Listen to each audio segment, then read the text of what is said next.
χριστιανισμός είναι τόσο θαυμαστό πράγμα που στη διάστασή του την αληθινή είναι άγνωστο στους ανθρώπους. Και όπως ο γέροντας μας έλεγε, είναι αδύνατον κανένας να ζήσει χριστιανικά. Χριστιανικά μπορεί κανένας μόνο να πεθάνει, τόσο ψηλό πράγμα. Δηλαδή αν δεν είναι ο άνθρωπος κάθε κάστη στιγμή έτοιμος για το θάνατο, εάν δεν πεθαίνει κάθε κάστη στιγμή, δεν μπορεί να είναι χριστιανός. Φανταστείτε πόσο μεγάλο πράγμα είναι. Δηλαδή αληθινοί χριστιανοί είναι οι μάρτυρες. Και ο Απόστολος Παύλος, γι' αυτό και ο Απόστολος Παύλος λέει κάθε κάστη αποθνίσκω. Για τον Χριστόν βέβαια, έτσι, και η ζωή μας είναι σε πολύ μέτριο επίπεδο. Πρώτον η δική μου και μετά όλων των άλλων είναι σε πολύ μέτριο επίπεδο, έτσι, τον αληθινό χριστιανισμό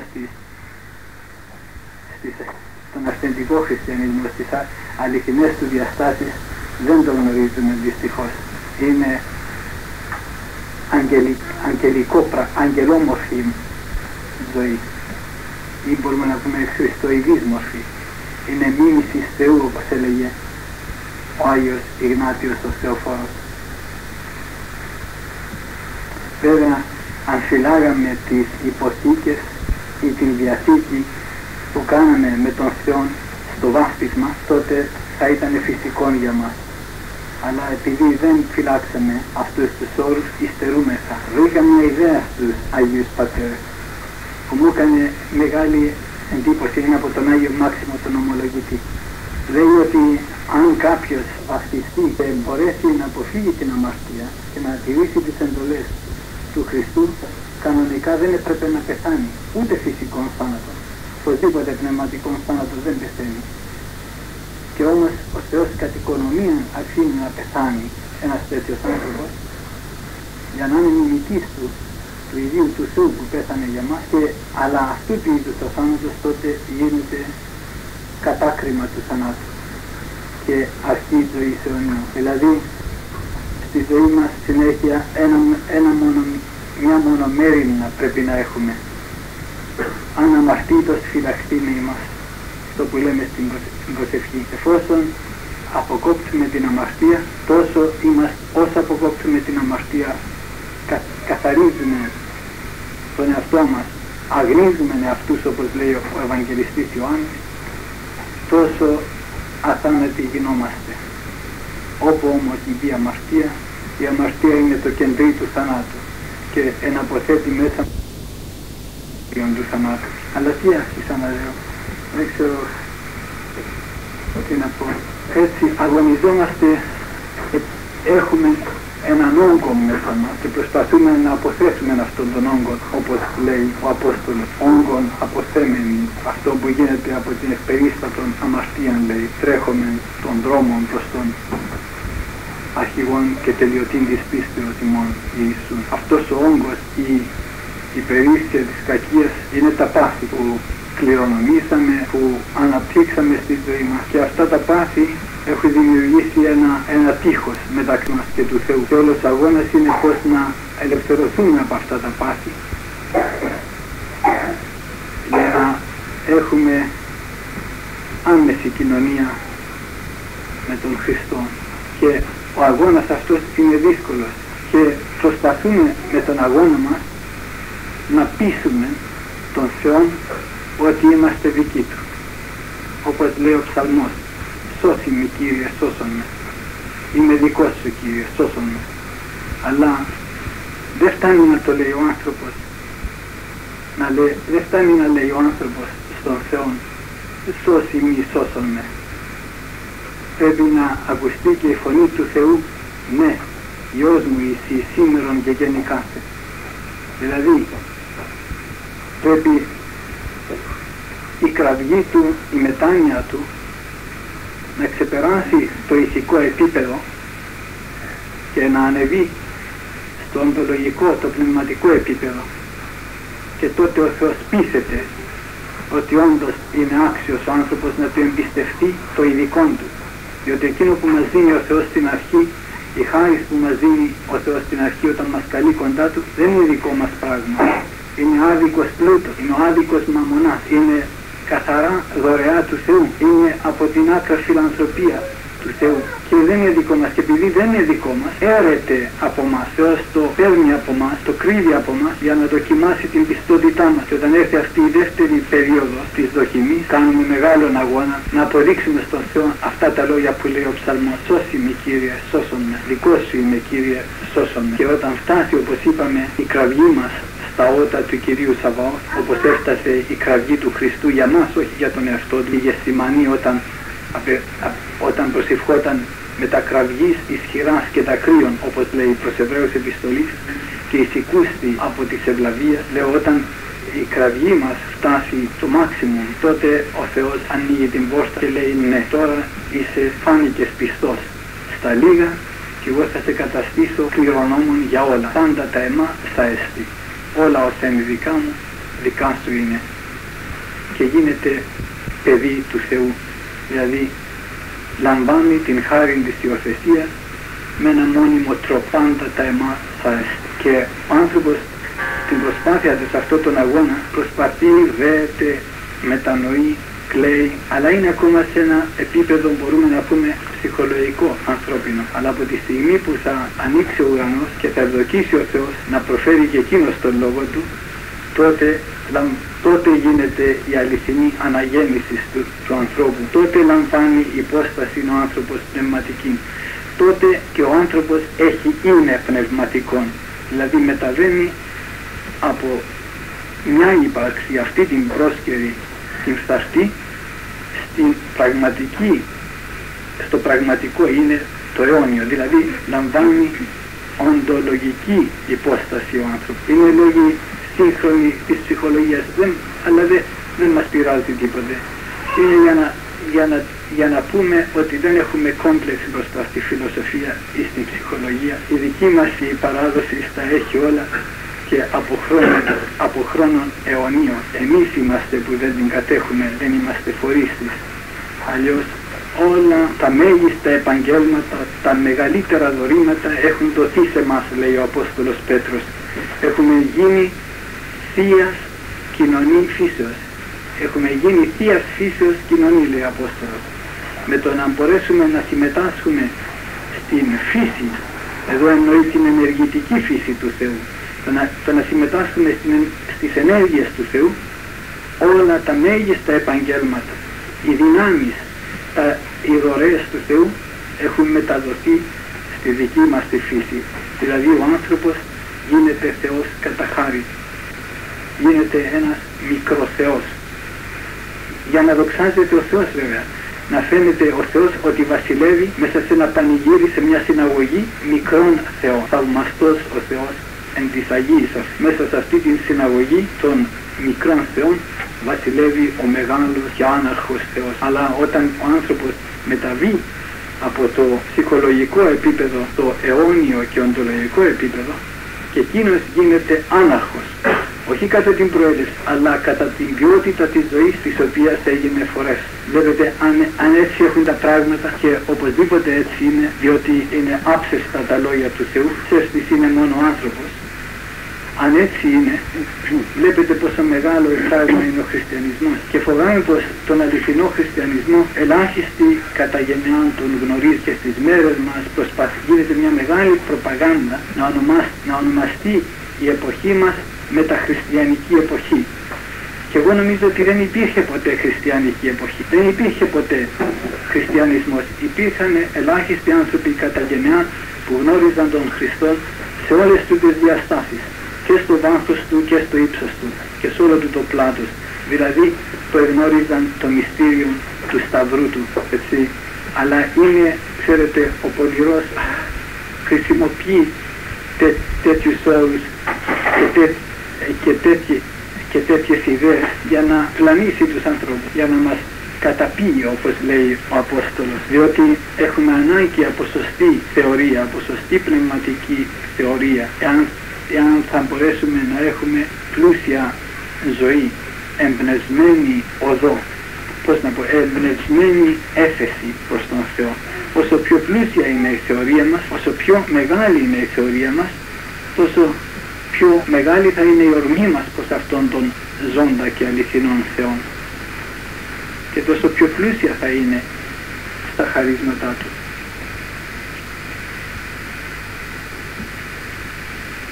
Τι να πω, δεν ξέρω να μιλώ μόνος μου, θέλετε να ρωτήσετε εσείς ερωτήσεις ότι... Συναντούμε αρκετούς πονηρούς στη ζωή. Αυτούς θέλουμε να τους αντιμετωπίσουμε με τον πιο ανώδυνο τρόπο και να τους συμβουλεύουμε να μην είναι τόσο πονηροί όσο νομίζουν ότι είναι. Οι οποίοι θέλουν καθοδήγηση. Είναι πολύ δύσκολο αυτό το θέμα, αλλά από την αρχή του χριστιανισμού και αν ο χριστιανισμός νίκησε τον κόσμο και αν η πίστη στον Χριστό νίκησε τον κόσμο, όπως λέει ο Ευαγγελιστής Ιωάννης, αυτή εστίν η νίκη, η νικήσασα τον κόσμο, η πίστη ημών, λέει. Αν η πίστη των χριστιανών νίκησε τον κόσμο, ξέρετε γιατί νίκησε τον κόσμο? Νίκησε τον κόσμο όχι με ανθρώπινη λογική, όχι αντιμετωπίζοντας τους πονηρούς σε ανθρώπινο επίπεδο, αλλά αντιμετωπίζοντας την πονηρία του κόσμου με μια απόφαση.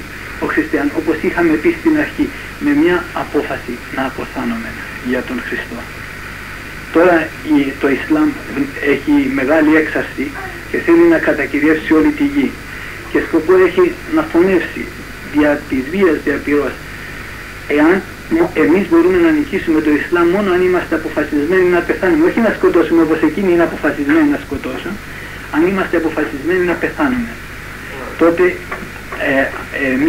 εμείς θα νικήσουμε.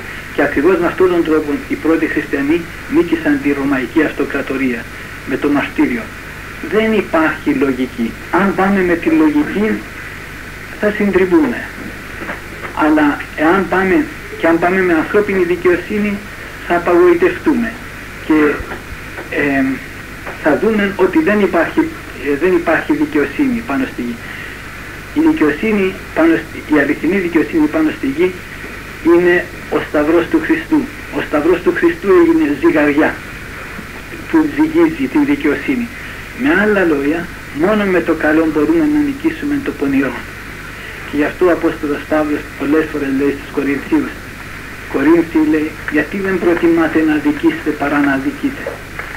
Δηλαδή πρέπει να δεχτούμε, να πάρουμε απάνω μας την αδικία. Από τη στιγμή που ο χριστιανός αρχίζει να διεκδικεί δίκαια, έστω και αν τα έχει κατά άνθρωπο, απέτυχε. Πρέπει να μιμηθεί τον Χριστό, να είναι έτοιμος να υποστεί αδικία. Χάρη του ονόματος του Χριστού, χάρη της εντολής του. Και τότε έχει ως μισθαποδότη τον Θεό. Λέει ο Απόστολος Παύλος στην προς Εβραίους επιστολή. Αυτός που προσέρχεται στον Θεό πρέπει να πιστεύσει ότι ο Θεός υπάρχει και μισθαποδότης γίνεται. Δηλαδή, με άλλα λόγια, θα σας πω ένα παράδειγμα. Ένα παράδειγμα από το βίο ενός Αγίου. Στο βίο του Αγίου Σεραφείμ, του Σαρόφ, που ίσως όλοι έχετε διαβάσει διότι είναι θαυμαστός Άγιος, λέγεται εκεί ότι ο Άγιος είχε δει τον Χριστό στη λειτουργία σε ηλικία 27 χρονών νομίζω και είχε μείνει άναυδος. Τέτοιες αποκαλύψεις γίνονται σε κλάσμα δευτερολέπτου, τη αστραπή της θεότητος, όπως λέει και το απολυτίκιο. Αυτή η έλαμψη, αυτή η αποκάλυψη διαρκεί ίσως σε κλάσμα δευτερολέπτου.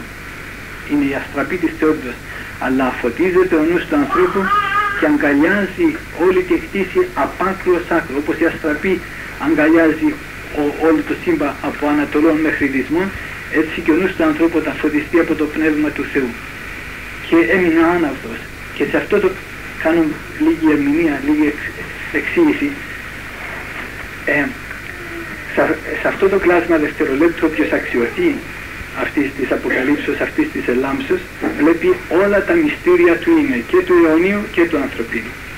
Ο Άγιος δέχτηκε αυτή τη χάρη όταν ήταν διάκος την ώρα της λειτουργίας, που πήγε να πει το στους αιώνας των αιώνων, λέει ο ιερέας, ότι Άγιος ή ο Θεός ημών και στην δόξα να απέμπουμε το Πατρί και το Υιό και το Αγίο Πνεύματι, νυν και αεί, και ο διάκος με το ωράριο του και εις τους αιώνας των αιώνων γυρίζει προς το λόγο και λέει αυτό.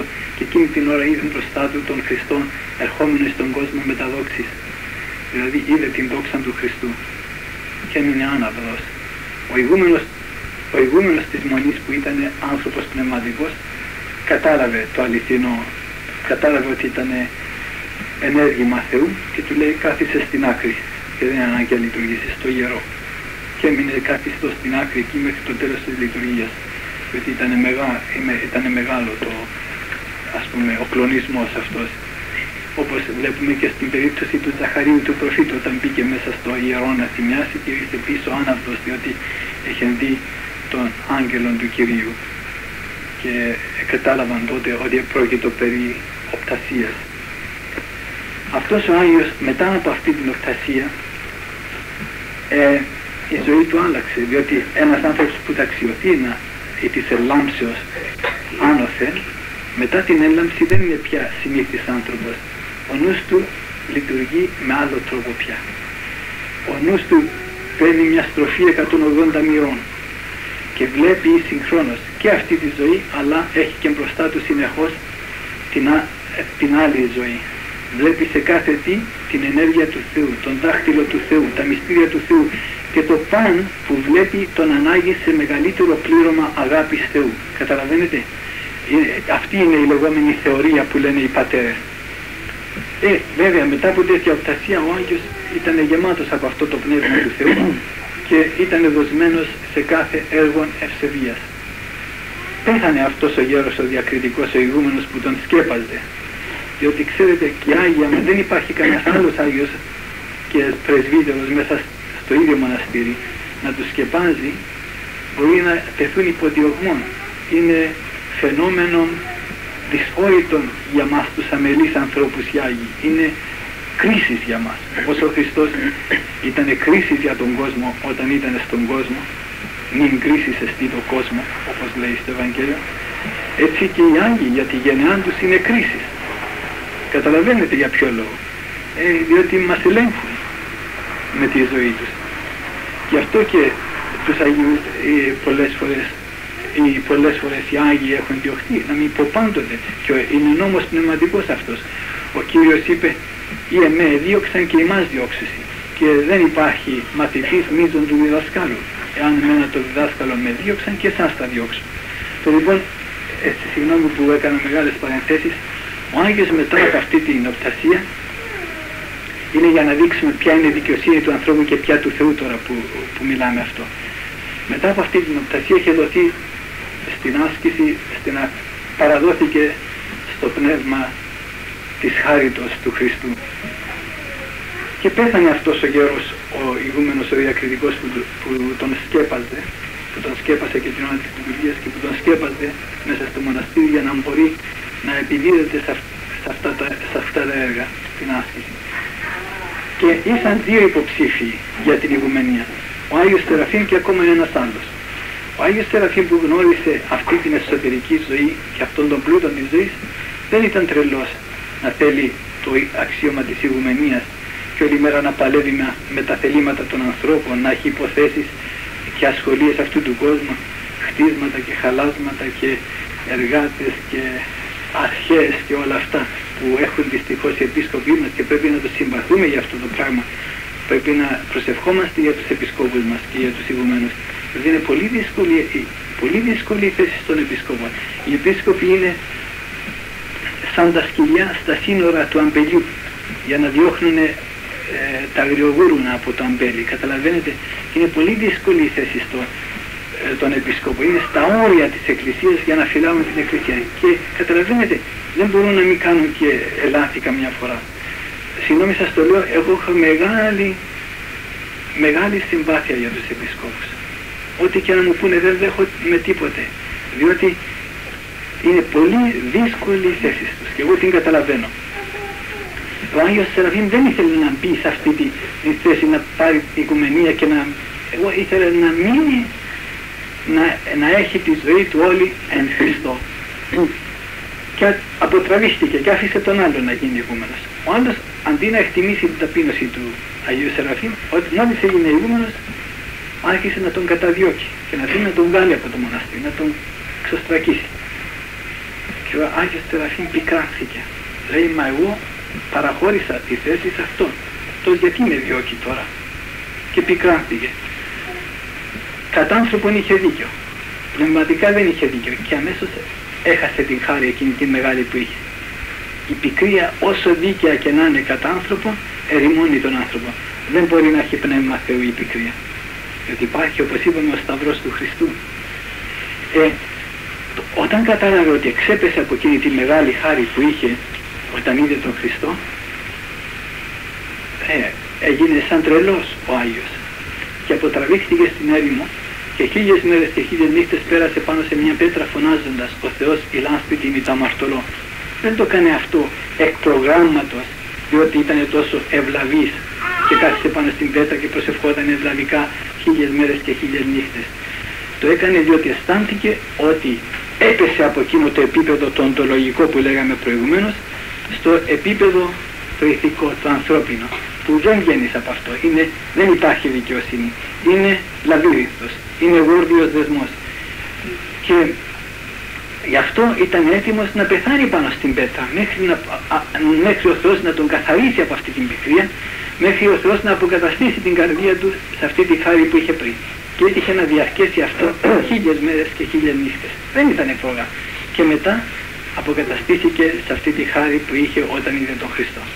Καταλαβαίνετε, από αυτό διδασκόμεθα ότι όσο δίκαια και να ενεργούμε κατά άνθρωπο, δεν είμαστε σε εκείνο το επίπεδο το οντολογικό. Εκείνο το επίπεδο το οντολογικό, το αληθινό, το έδειξε μόνο ο Σταυρός του Χριστού. Μπορούμε να είμαστε σε εκείνο το επίπεδο εάν μιμούμεθα τον Χριστό. Το ήθος του Χριστού. Για ποιο είναι το ήθος του Χριστού? Ως πρόβατον επισφαγή νύχθη και ως αμνός άμωμος εναντίον του κύροντος αυτών άφωνος, ουκ ανοίγον το στόμα αυτού, εν η ταπεινώση αυτού η κρίση αυτού, την δε γενεάν αυτού της διηγήσετε. Καταλαβαίνετε αυτά τα λόγια? Αυτό είναι το ήθος για τον χριστιανό. Αυτό είναι το ήθος της λειτουργίας. Την λειτουργία την αρχίζουμε με αυτά τα λόγια. Όταν αρχίζουμε να ετοιμάζουμε τα δώρα στην προσκομιδή, σηκώνουμε τον άρτο και λέμε αυτά τα λόγια. Λέμε εξηγόρασα ημάς εκ της κατάρας του νόμου και μετά αρχίζουμε να λέμε αυτά τα λόγια όταν βγάζουμε τον αμνό από τον άρτο. Πάντως αυτά τα λόγια είναι βασικά. Αμέσως από την αρχή της λειτουργίας, από την αρχή της προσκομιδής, ζωγραφίζεται μπροστά μας η εικόνα εκείνου που πλούσιος όν εν δόξη και θεότητη επτόχευσεν δι' μας ή να εμείς τι εκείνου πτωχία πλουτίσουμε. Και μας δείχνει εκεί η λειτουργία, ξέρετε, είναι η εικόνα του Χριστού, ζωγραφίζει μπροστά μας τον Χριστό και η λειτουργία λέγεται ανάμνηση, για να έχουμε συνέχεια τη μορφή του Χριστού μπροστά μας. Δεν είναι ψυχολογική ανάμνηση. Όταν λέμε ότι είναι ανάμνηση, δεν είναι το ίδιο όπως αναμνησκόμεθα ενός γεγονότος της νεότητος μας ή άλλου γεγονότος. Είναι ανάμνηση πνευματική. Με τι, πώς δηλαδή? Φέρουμε στο νου μας τα λόγια εκείνα και τα γεγονότα εκείνα της ζωής του Χριστού με προσευχή. Και λόγω του ότι επικαλούμεθα το Πνεύμα το Άγιο, το Πνεύμα το Άγιο μας δίνει τη χάρη να μπούμε σε αυτό το γεγονός που είναι αιώνιο. Αυτό είναι η ανάμνηση, η πνευματική. Τέλος πάντων, το κάναμε μεγάλες παρενθέσεις. Αλλά θέλω να πω ότι αν θέλουμε να νικήσουμε το πονηρό σε αυτή τη ζωή, θα το νικήσουμε μόνο εάν προσλάβουμε το ήθος του εσφαγμένου αρνίου του Χριστού, που είναι εσφαγμένων αρνίων προκαταβολής κόσμου, όπως λέει ο Ευαγγελιστής Ιωάννης. Γι' αυτό πολλές φορές οι χριστιανοί αποτυχάνουν και έχω δει πολλές φορές κληρικούς, αγίους κληρικούς, που δυστυχώς έχασαν τη χάρη και καταστράφηκαν διότι υπέστησαν διωγμό και αισθανόντουσαν πολύ αδικημένοι και ήταν όντως αδικημένοι κατά άνθρωπον, αλλά δεν είχαν μπροστά τους αυτό το ήθος του εσφαγμένου αρνίου, κατέκριναν αυτούς που τους εδίωκαν, αντί να λένε «Πάτερ άφες αυτής ου γαρίδας ή τυπιούσι», και ερημώθηκαν και έχασαν τη χάρη και δυστυχώς χάθηκαν. Άνθρωποι με μεγάλη φλόγα και άνθρωποι Βλέπετε πόσο δύσκολη είναι η χριστιανική ζωή, η αληθινή πνευματική ζωή. Είναι πολύ δύσκολο. Είναι σταύρωσης. Και στον κόσμο αυτό, ο Χριστός, όπως λέει ο Ευαγγελιστής Λουκάς, γνωρίζεται σε μας, πώς το λέει στις πράξεις, ο Χριστός λέει είναι παθητός στον κόσμο. Ο Χριστός γνωρίζεται αληθινά ως εσταυρωμένος σε αυτόν τον κόσμο. Και για να συμπληρώσω αυτό που λέγαμε προηγουμένως για το ήθος της λειτουργίας, στη λειτουργία είπαμε ότι μειούμεθα, σωστό είναι στα ελληνικά, δεν είμαι σίγουρος, διότι... Ναι, όχι, μοίησης, ναι. Γίνεται η μοίησης εις το ήθος του Χριστού. Και το ήθος του Χριστού είναι του εσφαγμένου αρνίου. Το ήθος του εσταυρωμένου. Ο Χριστός μας αποκάλυψε τον εαυτό του με τον ερχομό του στη γη. Έκανε θαύματα, μετεμορφώθηκε μπροστά στους Αποστόλους του, έθρεψε 500 από 5 άρτους και 2 εχθείες, έκανε τόσα πολλά. Και όμως στη λειτουργία δεν μνημονεύουμε ούτε την δόξα του, ούτε τα θαύματά του, ούτε την διαστροφή των 500. Στη λειτουργία μνημονεύουμε του πάθους στάσεως του. Και διότι αυτό έχει σημασία για μας. Αυτό θα μας σώσει. Αυτό θα μας φέρει στο φιλότιμο. Και στο φιλότιμο και στην αίσθηση εκείνης της αγάπης του Χριστού, που όπως λέει το Ευαγγέλιο, αγαπήσας τους ιδίους εις τέλος ηγάπησεν αυτούς.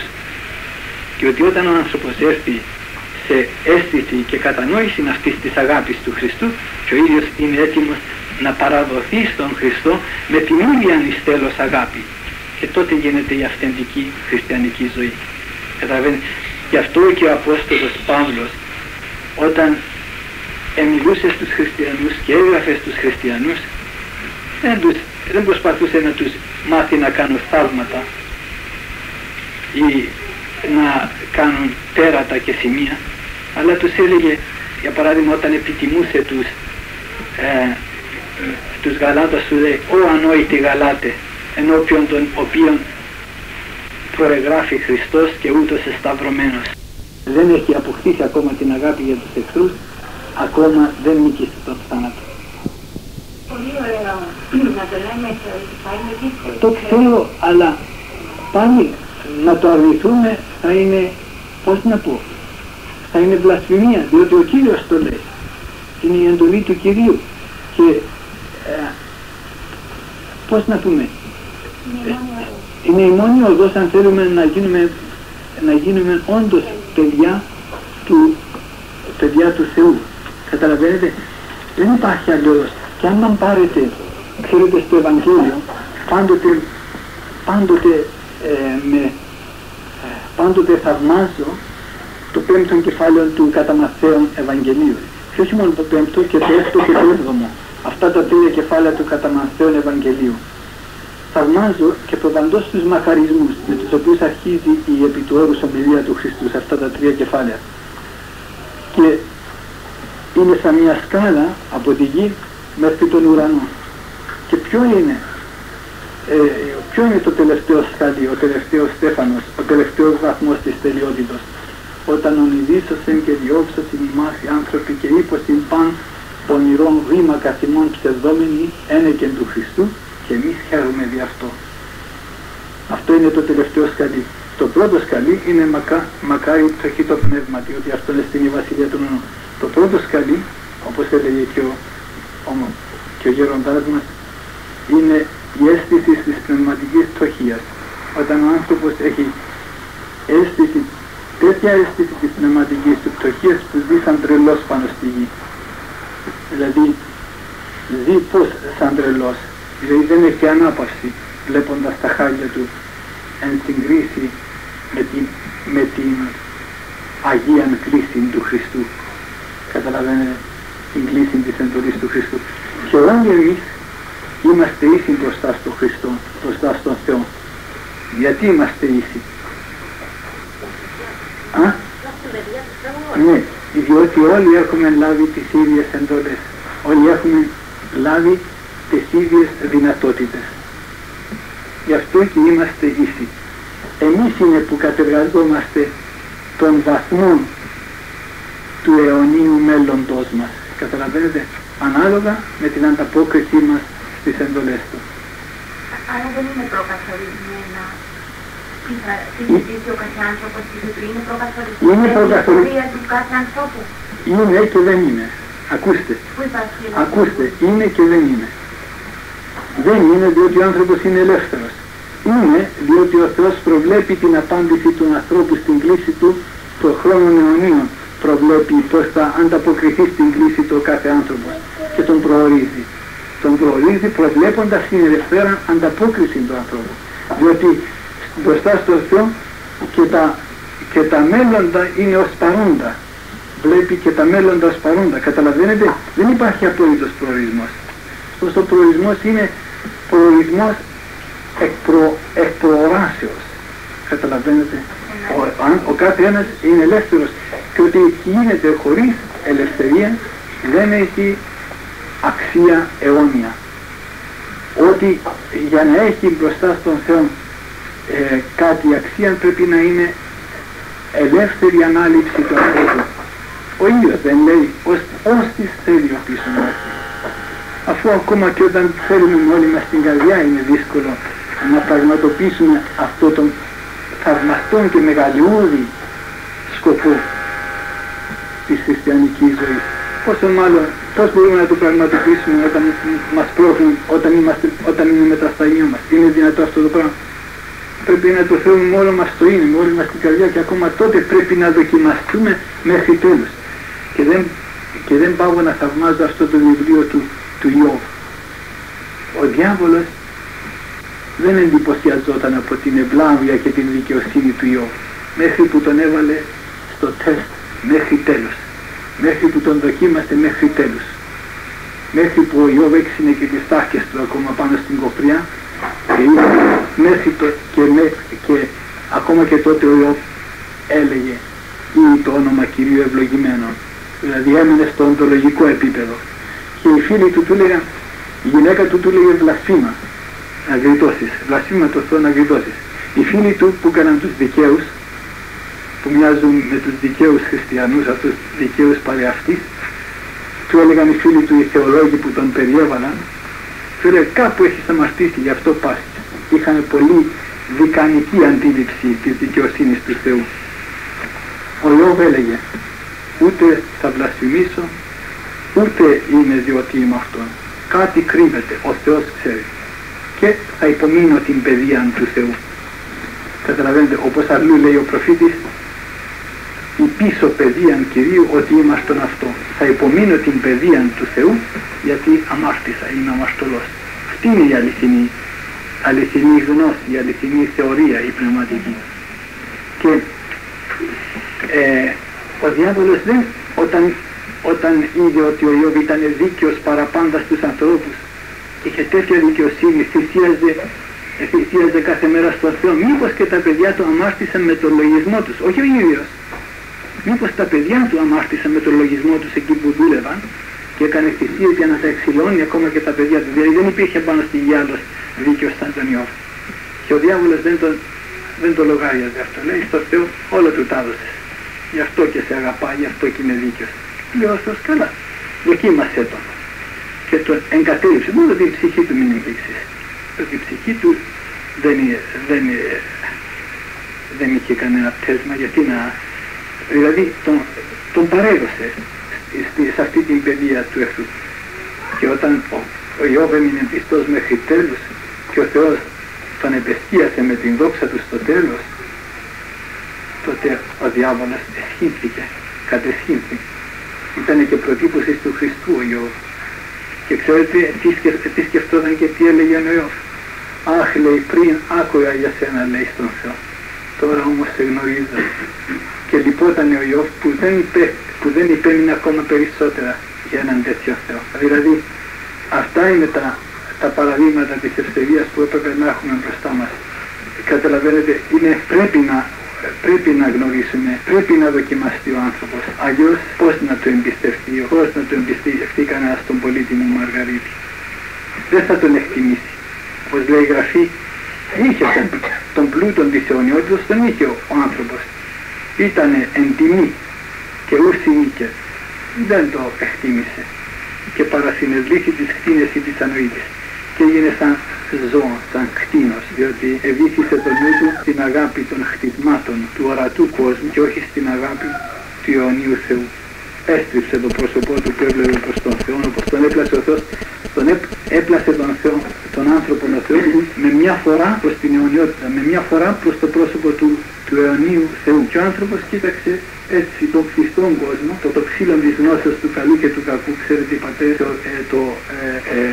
λένε ότι είναι ο χτιστός κόσμος, οι χτίσεις.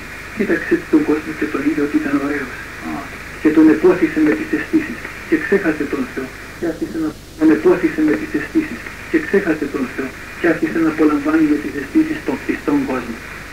Και αντί που ο χτιστός κόσμος να γίνει μέσω μεγαλύτερας αναγωγής στον Θεό, μεγαλύτερου πληρώματος αγάπης του Θεού, δηλαδή παντού να δυναμώσει πρώτα στην αγάπη του Θεού και με τα μάτια του Θεού να κοιτάξει τον κόσμο και κάθε τι που θα κοίταζε να διηγείται δόξαν Θεού, όπως λέει ο ψαλμός, και να δοξάζει τον Θεό περισσότερο και να αγαπά τον Θεό περισσότερο και να μεταβαίνει από ένα πλήρωμα σε μεγαλύτερο πλήρωμα αγάπης Θεού. Τον κοίταξε αδύνατος στην αρχή νηπιώδησον ο Αδάμ, τον κοίταξε και τον πόθησε αφελής όπως ήταν, και αντί να γίνει ξύλον της γνώσεως του καλού, έγινε ξύλον της γνώσεως του κακού. Αντί να γίνει μέσον αναγωγής, έγινε μέσον καταγωγής εις τον Άδη. Ευήθησε το νου του με τις αισθήσεις στον ορατόν κόσμο και εχωρίστηκε από τον Θεό. Σκοτίστηκε ο νους του και έχασε αυτή την δοξασμένη θεωρία που είχε του αληθινού Θεού. Καταλαβαίνετε, και τότε μπαίνουμε σε μεγάλη θεωρία τώρα. Γι' αυτό λέω, πρέπει ο άνθρωπος, και όταν είδε ο Θεός έτσι, ότι ο άνθρωπος είναι έτσι, λέει ο Θεός, είναι μωρός ο άνθρωπος, δεν καταλαβαίνει, άστον να πάει, ας μπει μέσα στη ζωή του η οδύνη και ο θάνατος, όχι για να καταστραφεί, μη γεννήτω. Ο Θεός δεν έδωσε ούτε τον θάνατο για τιμωρία του ανθρώπου. Τον έδωσε για να μην γίνει το κακό αθάνατο, όπως μας λένε οι πατέρες μας. Για να μην γίνει αθάνατος με την κακία του άνθρωπος. Άφησε τον θάνατο και την οδύνη και τα πατήματα να μπουν στη ζωή του. Για να συνέρθει ο άνθρωπος. Διότι λέει ο Θεός, είναι μωρός ο άνθρωπος, τρελός. Δεν καταλαβαίνει. Άστο να πάθει. Άστο να έρθει ο θάνατος στη ζωή του για να συνέρθει και να φωνάξει «Ερθέ και σώσον ημάς». Και έτσι και έγινε. Και οι δίκαιοι της Παλαιάς Διαθήκης ζούσαν με αυτή την κραυγή, να έρθει ο Θεός.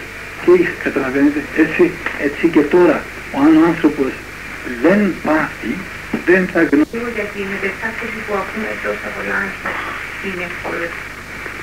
Δεν είναι καθόλου λίγος ο χρόνος της ζωής μας. Και αν διαβάσετε τους βίους των Αγίων, περιμένουμε. Αν διαβάσετε τους βίους των Αγίων, πολλές φορές βρίσκουμε αυτή την έκφραση στα συναξάρια. Και δίσας αιτιολίγα, απήρθε προς Κύριον πλήρης ημερών. Λίγους χρόνους έτσι λέει, αλλά απήρθε προς Κύριον πλήρης ημερών. Τι σημαίνει αυτό? Ήταν γεμάτος, ωραίες εμπειρίες στη ζωή. Ακριβώς, δηλαδή ήταν λίγα τα χρόνια του, αλλά κάθε μέρα ήταν πλήρωμα, είχε το πλήρωμα, είχε τον Χριστό. Και όπως βλέπουμε, ο χρόνος είναι σχετικό πράγμα. Και όπως βλέπουμε από τους βίους των Αγίων, για τον ένα έφτασε μια μέρα, μια στιγμή, για τον άλλο 7 χρόνια, για τον άλλο 10, για τον άλλο 20, για τον άλλο 40, για τον άλλο 50. Αλλά ο Θεός κανόνισε σε εμάς να έχουμε αρκετόν χρόνο να προετοιμαστούμε για αυτή τη συνάντηση. Με τις άσκωσεις δεν μπορεί να γίνει, διότι ξέρετε γιατί?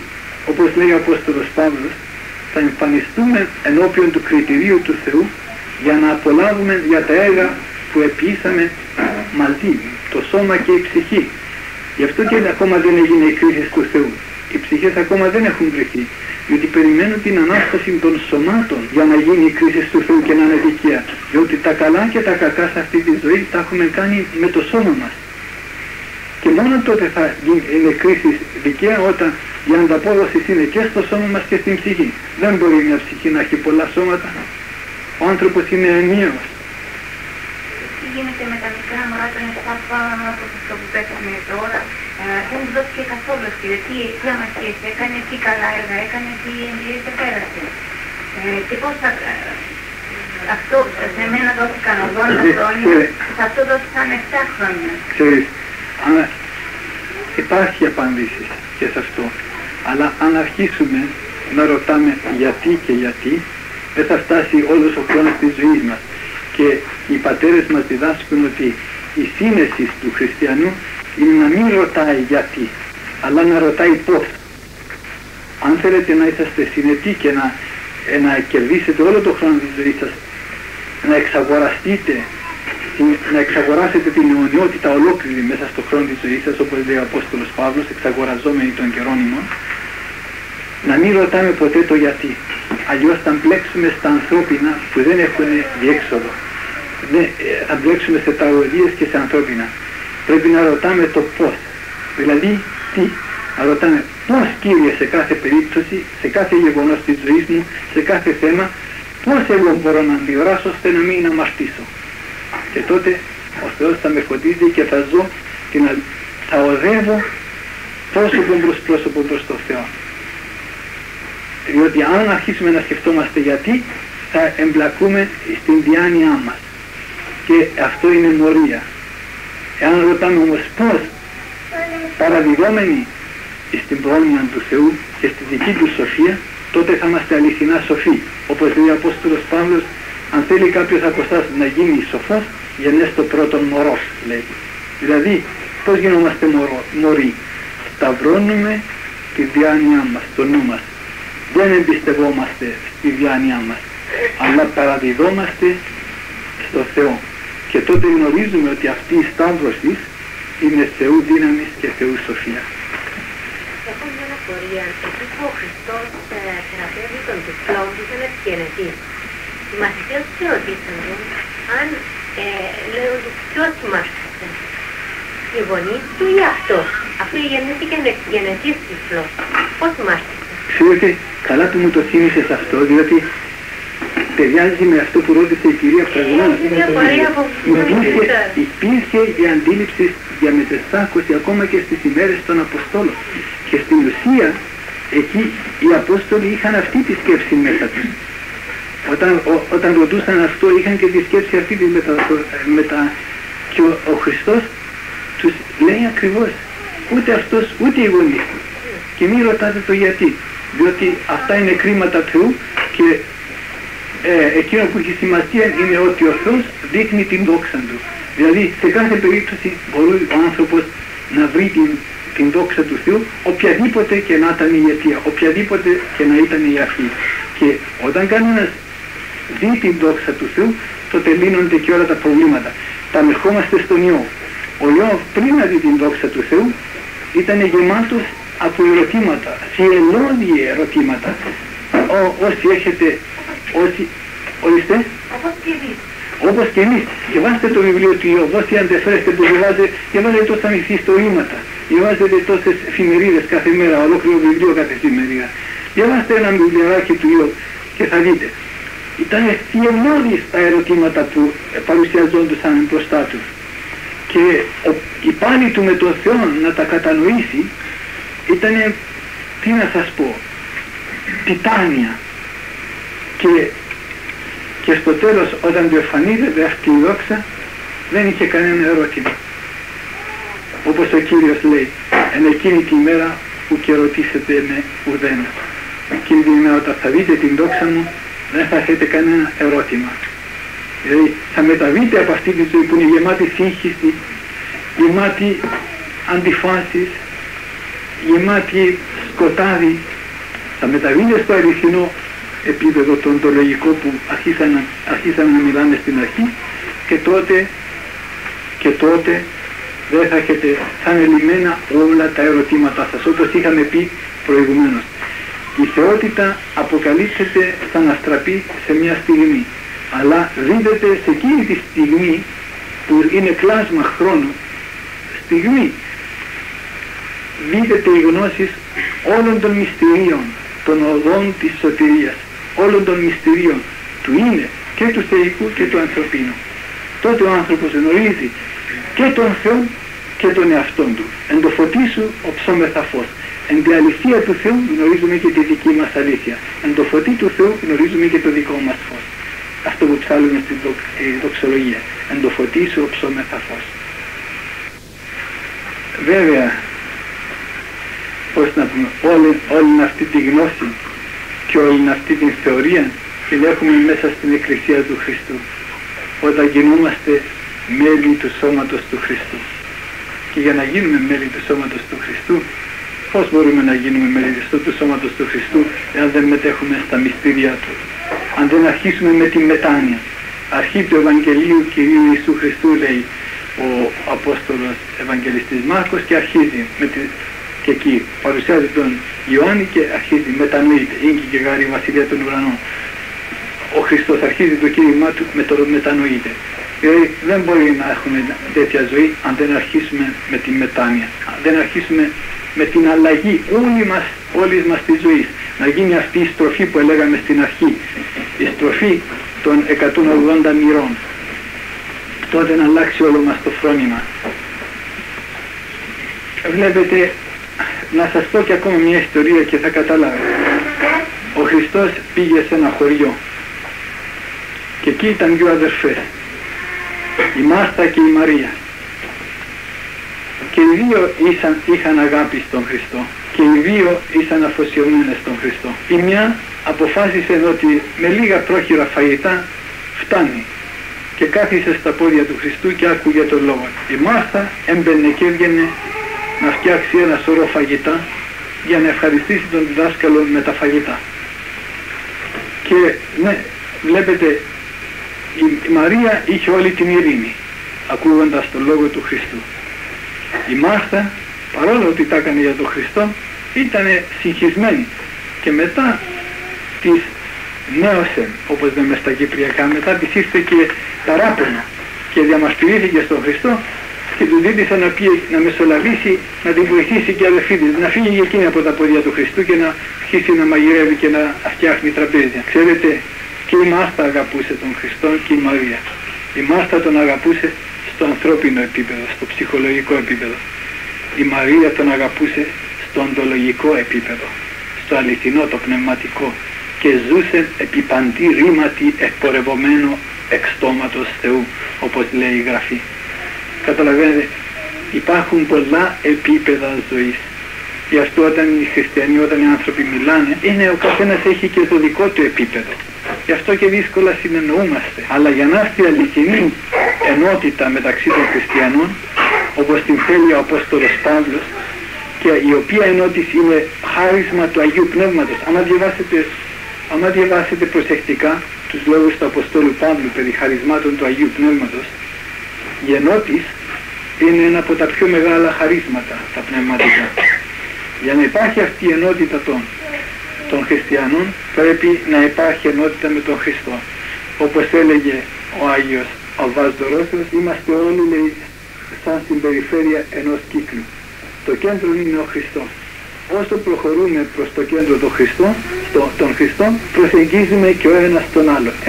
Ενωνόμαστε και μαζί ο ένας με τον άλλο. Και όταν ενωθούμε με τον Χριστό, είμαστε ενωμένοι και μεταξύ μας. Δηλαδή όλοι οι σωζόμενοι μέσα στη Βασιλεία του Θεού είναι μια ενότητα. Διότι σε αυτούς κέντρο ζωής και τα πάντα είναι ο Χριστός. Βασιλεύει ο Χριστός. Έχουν ένα θέλημα, μια ζωή, μια αγάπη, καταλαβαίνετε, και υπάρχει αυτή η ενότητα των σωζομένων. Και αυτά τα επίπεδα, τα διάφορα της ζωής, τα βλέπουμε ακόμα και στον λόγο της Γραφής, στον λόγο του Ευαγγελίου. Να φέρουμε ένα άλλο παράδειγμα. Ένας νομικός, λέει, προσήλθεν στον Κύριο και του λέει, διδάσκαλε, τι ποιήσω ή να ζωή αιώνιον κληρονομήσω. Και ο Κύριος του λέει, ξέρεις τις εντολές. Αγάπα τον Θεόν με όλη σου την καρδία και τον πλησίον σου ως σε αυτόν. Και εκείνος για να δικαιωθεί του λέει, άμα αυτά τα έκανα από την νεότητά μου. Οπωσδήποτε δεν τα έκανε με τον τρόπο που είπε ο Χριστός. Αγαπάτε αλλήλους καθώς ηγάπησα ημάς. Αγαπάτε με εμένα αλλήλους, αλλά καθώς εγώ ημάς ηγάπησα. Δηλαδή με τη στέλους αγάπη. Το λοιπόν, ο νομικός είπε για να δικαιώσει τον εαυτό του, μα λέει αυτά τα έκανα από νεότητά μου. Και ο Κύριος του λέει, καλά, τα έκανες. Ας πούμε ότι τα έκανες. Και έχεις μια γνώση και μια αντίληψη ότι τα έκανες. Άφησε αυτή τη γνώση και έλα ακολούθησέ με. Και τότε θα είσαι τέλειος.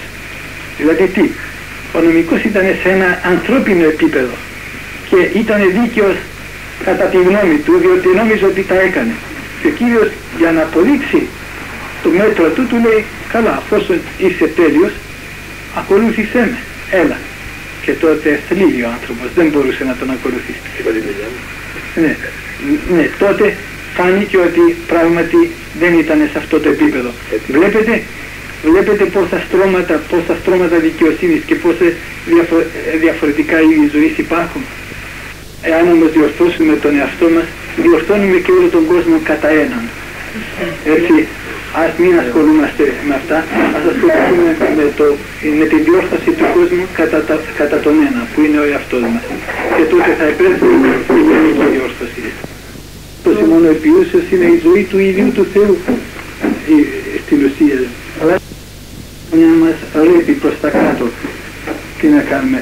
Αυτό, αν έχουμε όμως αυτό το ζήλο που λέγαμε προηγουμένως, θα διστρίψουμε να ορμά προς τα άνω και σιγά σιγά θα ανασύρει και το σώμα μας που ρέπει προς τα κάτω. Αν το πνεύμα μας είναι στραμμένο προς τα άνω, σιγά σιγά θα δείτε και το σώμα στρέφεται προς τα άνω και ακόμα και οι σάκες του ανθρώπου διψούν το ζώντα Θεόν.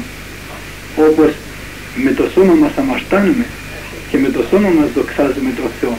Γι' αυτό και λέει ο Απόστολος, δοξάσατε τον Θεό εν το πνεύματι και εν το σώματι ημών.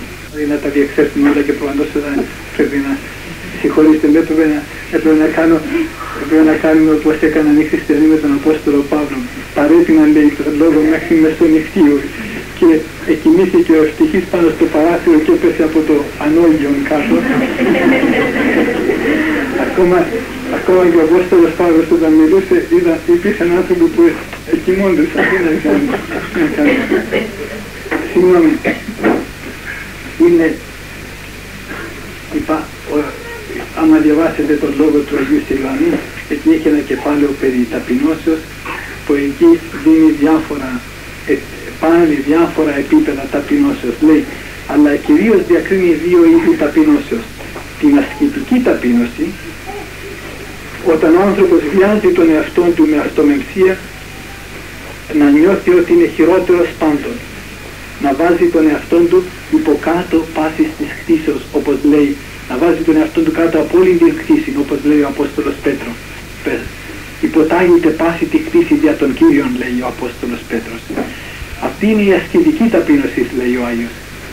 Όταν βιάζουμε τον εαυτό μας να ταπεινωθούμε κάτω από όλη την κτήση, κάτω από όλους τους ανθρώπους.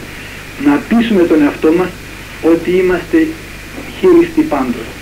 Αλλά η αληθινή, η οντολογική, όπως λέγαμε προηγουμένως, ταπείνωση είναι όταν δούμε την δόξα του Χριστού, όταν λάβουμε την επίγνωση του πληρώματος της αγάπης Του και βλέπουμε ότι είμαστε ανάξιοι να έχουμε έναν τέτοιον Θεόν όπως τον Χριστό, του οποίου και η αγάπη και η ταπείνωση είναι απερίγραπτη.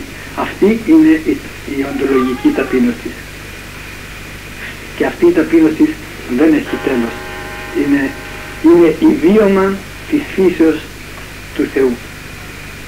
Και πολλές φορές, αλλά αρχίζει κανένας με την ασκητική ταπείνωση. Και πολλές φορές ο γέροντας μου έλεγε, να εθαρρύνεις τους νεότερους που έρχονται σε σένα, να μάθουν να πορεύονται προς τα κάτω, μου λέει. Αυτή είναι η οδός. Αν θέλει κανένα να πάει προς τα πάνω, πρέπει πρώτα να πάει προς τα κάτω. Αυτή είναι η οδός του Χριστού. Αναβάσεις ύψος εχμαλώτευσεν εχμαλωσίαν και εδώ και δώματα της ανθρώπης. Τι σε στείνω αναβάς, ημι πρώτερον ο καταβάσεις τα κατώτατα μέρη της γης. Ούτως σε στείνω αναβάς, ο και πρώτερον καταβάς. Λέει στο τέταρτο κεφάλαιο της προς Εφεσίους επιστολής. Αν θέλουμε να γνωρίσουμε τον Χριστό στο ύψος Του, στην ανάβασή Του, πρέπει πρώτα να το γνωρίσουμε στην κατάβασή του. Πρέπει να ταπειλωθούμε δηλαδή, ασκητικά, θεληματικά να πάμε προς τα κάτω, να υποταγούμε τάση τη χτίση για τον Κύριο. Και τότε θα μας ανάγει εκείνος, θα μας αναγάγει εκείνος στο οντολογικό επίπεδο, όπως λέγαμε, το αληθινό, το αιώνιο, και θα γνωρίζουμε τον Χριστό και εις όλο του το βάθος, της καταβάσεως δηλαδή, και εις όλο του το ύψος της αναβάσεως, και εις όλο του το πλάτος της αγάπης του που αγκαλιάζει όλο τον κόσμο. Τι είναι αυτό? Το μυστήριο του Σταύρου του Χριστού. Καταλαβαίνετε, αυτό είναι. Και όταν, συγχωρήστε με και θα τελειώσω με αυτό, διότι παλίστε η ώρα, όταν ο Θεός αφήνει εμάς τους χριστιανούς να υφιστάμεθα, να πάσχουμε την πύρωση των δοκιμασιών, ο Θεός να με συγχωρεί που το λέω αυτό, διότι εγώ δεν έχω αυτή την πύρωση, αλλά στο μικρό απληροστό αυτού του πράγματος, αλλά είναι άνθρωποι μεταξύ μας που πάσχουν πιο πολύ. Όταν ο Θεός επιτρέπει για χάρη